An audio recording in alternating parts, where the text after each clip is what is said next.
Yes, I hope they take away that customers appreciate you being interested in their business, to pre-qualify them in what they really need, help them uncover what they need.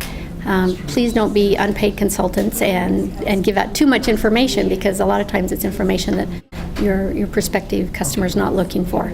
And so it really is about getting acquainted with your customer and knowing what they need. No, I think it's the same, being a paid consultant and a good salesperson, because you're basically a paid consultant regardless of the product and services that you're selling. Be good at what you do and be interested in your customer.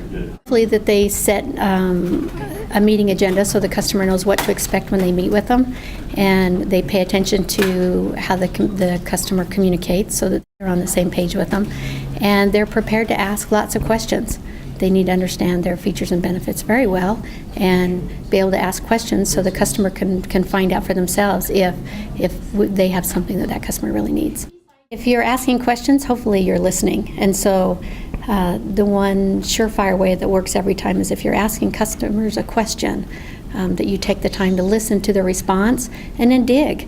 Because sometimes we get one question and then we're off on our own spiels, and we need to work with the customers so that they feel like we are listening by asking in-depth questions and don't stop with just one question. So if you're getting yeses, then you know that your customer's understanding you're on the same page.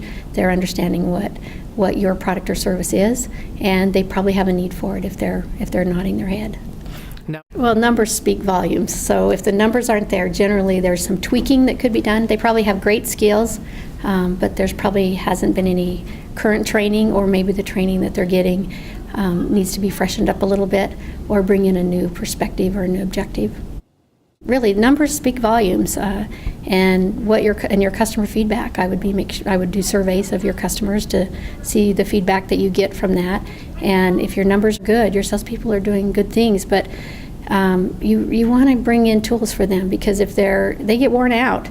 Sales is a beat up profession, and sales can be exhausting if you're not replenishing tools for them.